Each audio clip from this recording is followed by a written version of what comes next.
Dnes je 2.4. streda. Ja mám za sebou približne 9,5 hodín spánku, za čo som veľmi rada. Bežne to takto nevychádza, ale dneska mi odpadlo všetko v škole, všetky hodiny, takže som doma.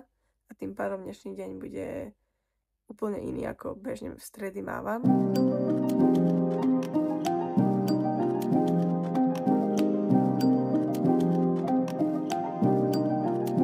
Dnes mám už za sebou svoju rannú rutinu a už niekoľko mesiacov sa snažím vždy po zobudení aspoň 10 minút čítať knihu a vypiť pohár čistej vody. Až potom riešim raňajky. Jednotka je vždy to čítanie knihy spojené s pitím vody. 6.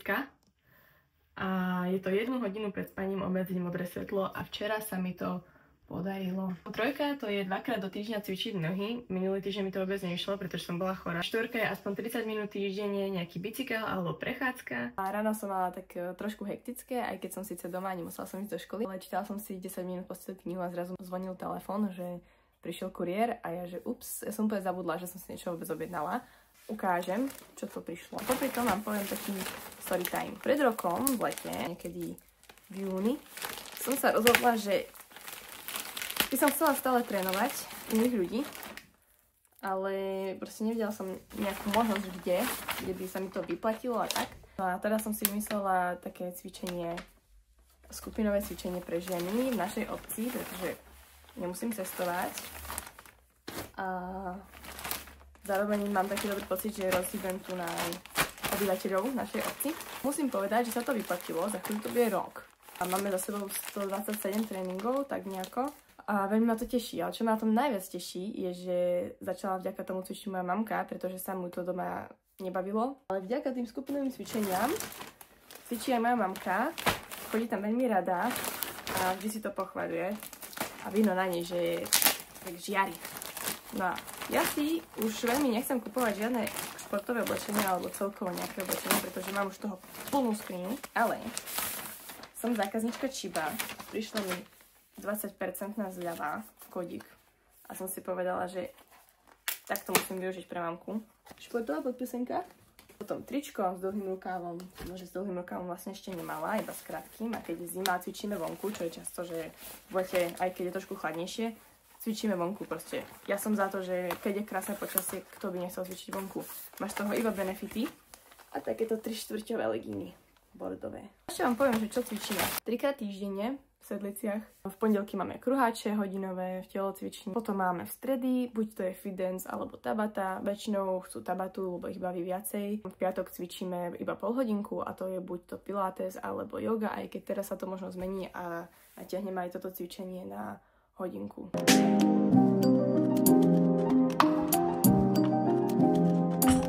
Už som naobedovaná a zapala som myčku a teraz som si chvíľu maľovala. Pripravila som si podklad na obraz.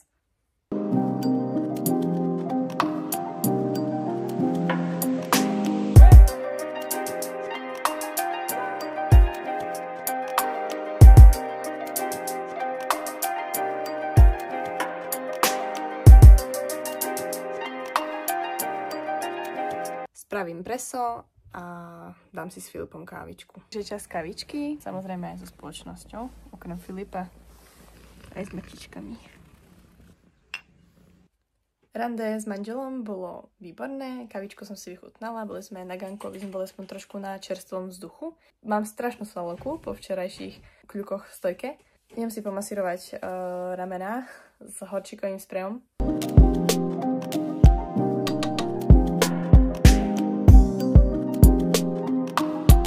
Jedno rameno už mám fajne vymasírované, úplne vidno, aké červené oproti tomu druhému a je to extrémny rozdiel.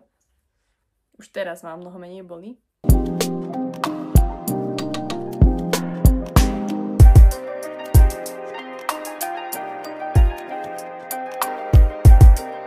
Použila som takýto nadstavec a on vlastne hrádza funkciu palca. Mám od 4. do 6. tréning s deťmi v telocvični. Myslela som, že pôjdem do obedu von, tam si kombo na hrazde aj vonku, ale prší, nie je dobré počasie. Takže využijem ten krúžok s deťmi a hodím si tam obe komba. Čo sa týka stresovej hladiny, stále okolo 0. Do obedu som nerobila nič extra, akože dosť som sa aj flakala, bola som na sociálnych sieťach. Pridala som prvý vlog, tam mi to zabralo dosť času, aj vytvorenie toho thumbnailu. A teda dnes budem mať o mnoho viac produktívnejšie po obede ako do obede. O 6 minút mám tréning s deťmi, takže nestíham ísť pešo, takže som zobrala Filipov bike. Vždy, keď ho vezmem, že proste idem na bajku, lebo nestíham, tak potom cestou späť domov leje. Dúfam, že dnes nebude ten prípad, pretože je také zapršané počasie. Prosím, dneska, keď pôjdem z krúžku, nech je jasno, nech neprší. Takže stihla som, prišla som na čas na Marka. Hej. Neboj sa, ja mám kanál na YouTube. Máš kanál tiež, ne? No, dobre. Pani vedúca. Na koľkokrát to je zavreté? Sypané. Veľa.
Tréning sme skončili, ja si myslím, že bol fajn. Čo sa ti podarilo, pochvál sa? No, tak forwardka a gainer.